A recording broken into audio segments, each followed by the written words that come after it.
వసుదేవసుతం దేవం కంసచాణూరమర్దనం దేవకీ పరమానందం కృష్ణం వందే జగద్గురుం.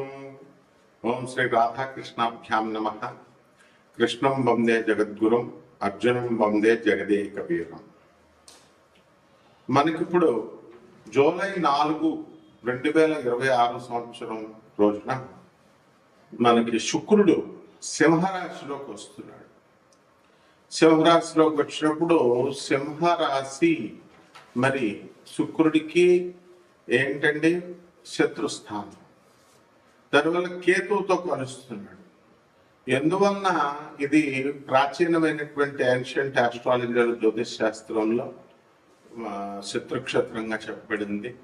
అలాగే మోడర్న్ సైన్స్ లో ఈ యొక్క శుక్రుడి యొక్క పాత్ర ఏమిటి, ఈ శుక్రుడు సింహరాశిలోకి వస్తే ద్వాదశ రాశుల వారికి కూడా ఏ విధమైనటువంటి ఫలితాలు వస్తాయి అవన్నీ కూడా మనం చెప్పుకుందాం. ఇక్కడ శుక్రుడు మనకి సూర్యుని కంటే కూడా దగ్గరగా ఉన్నటువంటి 2వ స్థానంలో ఉన్నటువంటిది అనమాట. సూర్యుడికి నుంచి చూసుకుంటే 2వ స్థానంలో మనకి ఈ యొక్క శుక్ర గ్రహం ఉంది. అండ్ భూమికి అత్యంత క్లోజెస్ట్ గా ఉన్నటువంటి ప్లానెటరీ నైబర్, మనకు చాలా దగ్గరగా ఉన్నటువంటిది. అలాగే భూమి మీద ఉండేటటువంటి పరిస్థితులు అంటే భూమితో సిమిలర్ గా ఉంటుందన్నమాట. ఆ తర్వాత అంటే రాక్ గా ఉండడము, ఇవన్నీ కూడా దళసరిగా డెన్స్ గా ఉండడము, ఇవన్నీ కూడా ఉంటాయి. అయితే దీన్ని ట్విన్ అని అంటాం. అంటే కవల పిల్లల్లో చూస్తే ఇద్దరు ఎలా అయితే ఒకలాగే ఉంటారో అలాగే భూమి తర్వాత భూమి ఒక గ్రహం, శుక్రుడు ఒక గ్రహం. భూమి మీద మనం బ్రతుకుతున్నాం కాబట్టి ఆటోమేటిక్ గా మనకి భూమి మీద ఉన్నటువంటి మనుషుల పైన జీవరాశుల అన్నిటిపైన ఈ యొక్క శుక్రగ్రహ ప్రభావం ఎలా ఉంటుందో మనం ఈ వీడియోలో మనం తెలుసుకుంటాం అనమాట. ఇది ట్విన్ అని అంటాము దీనికి. అందువలన సిమిలర్ సైజ్ అండ్ మాస్ కూడా భూమి కరెక్ట్ గా ఎలా ఉంటుందంటే అర్థం కానీ రాకీ మెటీరియల్, దాని మీద మనం నిలబడి మనం బ్రతుకుతున్నాం, నడవగలుగుతున్నాం. అక్కడ కూడా అలాగే ఉంటుంది. కాకపోతే అక్కడ వాతావరణాలు ఎలా ఉంటాయి, అట్మాస్ఫియరిక్ ప్రెషర్ ఎలా ఉంటుంది, హీట్ ఎలా ఉంటుందో అది డిఫరెంట్ అవుతుంది. అందుకనే సిమిలర్ అన్నాం, అంటే సేమ్ గా ఉంటుంది, అంతేకాని సమానంగా ఉంటుంది అన్న. They are not congruent, they are only similar. అయితే ఇది హైలీ హాస్టైల్ వరల్డ్ అంటారు. హాస్టైల్ వరల్డ్ అంటే ఇట్ ఇస్ ఒక్క శుక్ర గ్రహానికే మనం చెప్పుకుంటాము. And runaway greenhouse effect దీని మీద నడుస్తుంది. అట్మాస్ఫియర్ ఎక్కువ CO2 కార్బన్ డైఆక్సైడ్ ఎక్కువగా ఉండడం వల్ల crushing atmosphere of carbon dioxide ఎక్కువగా ఉంటుంది అక్కడ. ఆ తర్వాత సర్ఫేస్ టెంపరేచర్స్ కూడా చాలా హాట్ గా ఉంటాయి అన్నమాట. అంటే లెడ్ని మనం కరిగించే అంత ఎక్కువ టెంపరేచర్ అనేటటువంటిది ఈ శుక్ర గ్రహానికి ఉంటుంది. అలాగే దాని అంట్లో ఉన్నటువంటి ఎన్విరాన్మెంట్, అక్కడ ఉన్నటువంటి వాతావరణం ఎలా ఉంటుందంటే మల్టిపుల్ లెథల్ ఎలిమెంట్స్ ఉన్నాయి దాంట్లో. అవి ఏం చేస్తాయంటే హ్యూమన్ టెక్నాలజీని కానీ మనం అలాగే లైఫ్ని కానీ వెంటనే నాశనం చేసేస్తాయి అనమాట. అందువల్లనే శుక్రయాన్ మనం వెళుతున్నాం, ఇప్పుడు శుక్రయాన్ మీదకి వెళుతున్నాం. 1975 ఆ ప్రాంతంలో మనం నాసా వెళ్ళగలిగింది శుక్రుడి మీద. అక్కడ ఉన్నటువంటి వివరాలన్నింటినీ కూడా తీయగలిగింది, ఫొటోస్ ఇవన్నీ కూడా.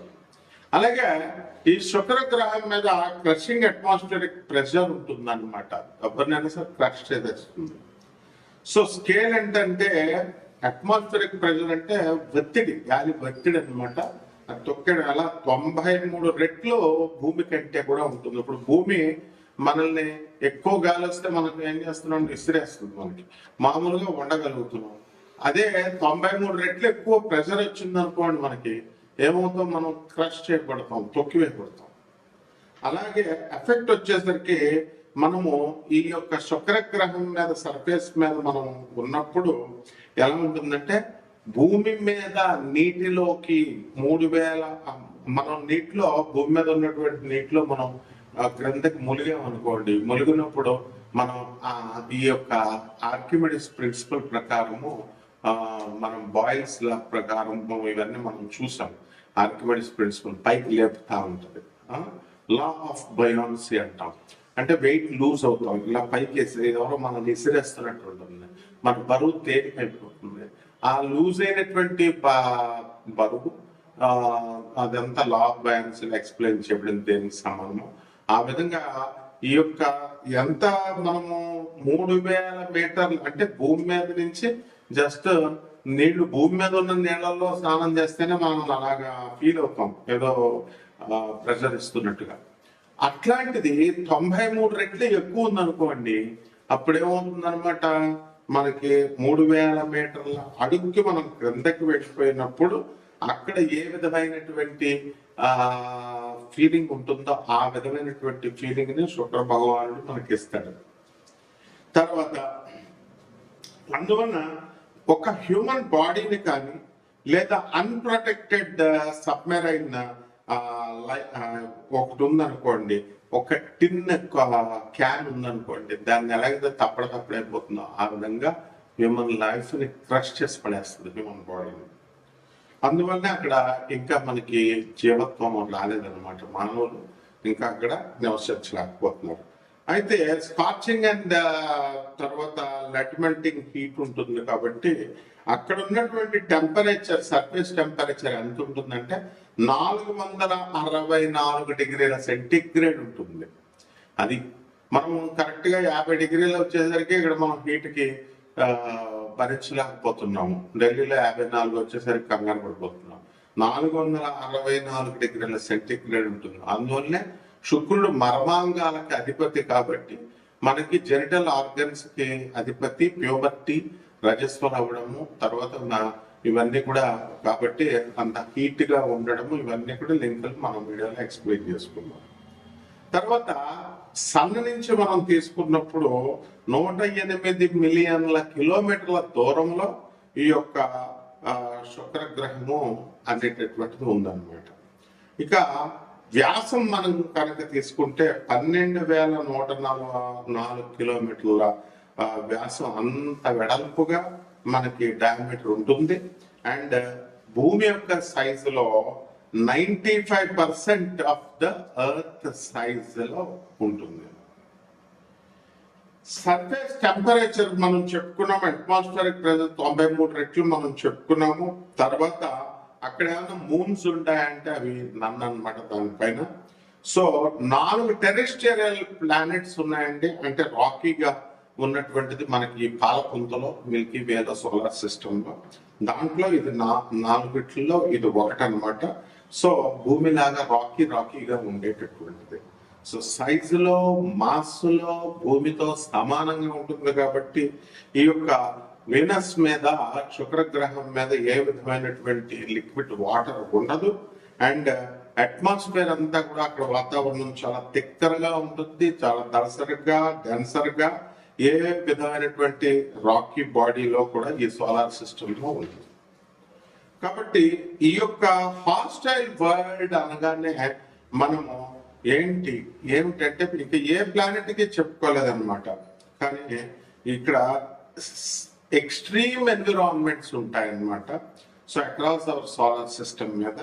అందువల్ల ఇంత పెద్ద వైడర్ యూనివర్స్ విశ్వంలో ఇది మనం ప్రత్యేకంగా చెప్పుకోవాలి.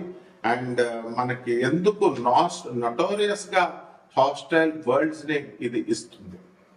ఇక్కడ మనము ఈ యొక్క శుక్రగ్రహము మనకి ఈ సాటర్న్ మీద, సాటర్న్ మూన్ అని కూడా ఉంటుంది, లార్జెస్ట్ మూన్.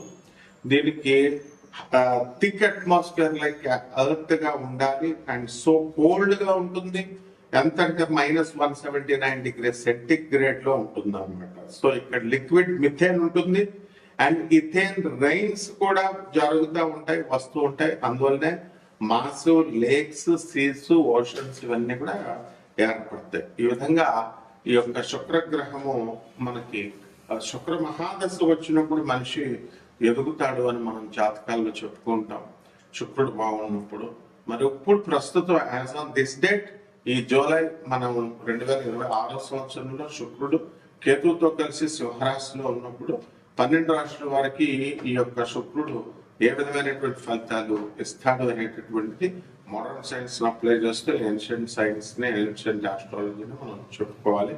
ఒక్కొక్క రాశి వారిగా మనం ఏ రోగాలు మనకి ఇస్తాయి, వాతావరణం ఎలా ఉంటుంది, మన జాతకంలో మనకి లాభాలు వస్తాయి, అవన్నీ కూడా నష్టాలు వస్తాయి అనేది మనం. వృషభ రాశి వారికి అందరికీ కూడా అర్ధాష్టమంలోకి మనకి ఈ యొక్క శుక్రుడు జూలై 4 తర్వాత రావడం జరిగింది. అలాగే కేతు అనేకమైనటువంటి లాభాలు మీకు శుక్రముడు ఇవ్వడానికి అవకాశం ఉంది. మీ భార్య తరపు బంధువులందరూ కూడా మీకు సహకరిస్తారు.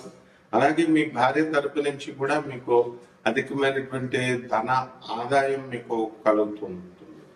అలాగే ఎన్ని సుఖాలు ఉన్నప్పటికీ కూడా మీకు ఏదో ఒక విధమైనటువంటి నిరాశ, నిస్పృహ అనేటటువంటిది ఎక్కువగా ఉంటుంది. వైరాగ్యం అనేటటువంటిది, ఈ యొక్క ఈ నరాల వీక్నెస్ అనేటటువంటిది ఎక్కువగా రావడానికి అవకాశాలు ఉంటాయి. ఎందువల్లంటే ఈ యొక్క బుధుడు మనకి జూలై 7 తర్వాత మనకి బుధుడు సభ్య దశలో మిథున రాశిలో ఉన్నాడు. ఆ తర్వాత మనకి వక్రించి జూలై 24 తర్వాత బుధుడు వక్రించుకున్నాడు. కాబట్టి మనకి ఎంఫైసీమా అనేటటువంటిది లేదా క్రానిక్ బ్రాంకైటిస్.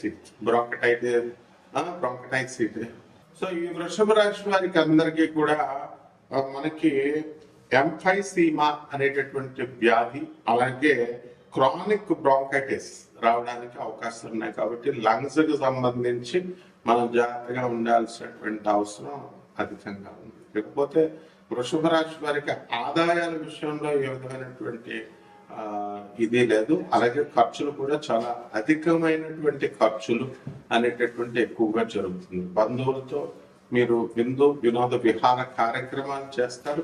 ఆ తర్వాత చక్కగా ఈ యొక్క రాహు మనకి కుంభరాశిలో ఉన్నాడు చక్కగా. అందువలన రాజ్యస్థితి కారకుడైనటువంటి ఈ యొక్క రాజ్యస్థితిలో ఉన్నటువంటి ఈ యొక్క రాహు మీకు వృత్తిలో విపరీతమైనటువంటి ప్రాక్టికాలిటీని ఇస్తాడు. మీరు చేసేటటువంటి ఆ యొక్క పని విధానాన్ని చూసి మొత్తం మీకు యాజమాన్యాలన్నీ కూడా మిమ్మల్ని చక్కగా మెచ్చుకుంటాయి. మీకు చక్కగా మీకు ప్రమోషన్స్ ఇవన్నీ కూడా ఇవ్వడం జరుగుతుంది.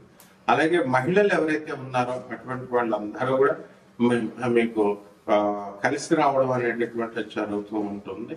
అలాగే ఈ యొక్క ఇల్లు కట్టలేనటువంటి వాళ్ళందరూ కూడా ఇప్పుడు ఇల్లు కట్టగలుగుతారు. స్థలాలు కొనలేనటువంటి వాళ్ళందరూ కూడా స్థలాలు కొనడం అనేటటువంటిది జరుగుతుంది.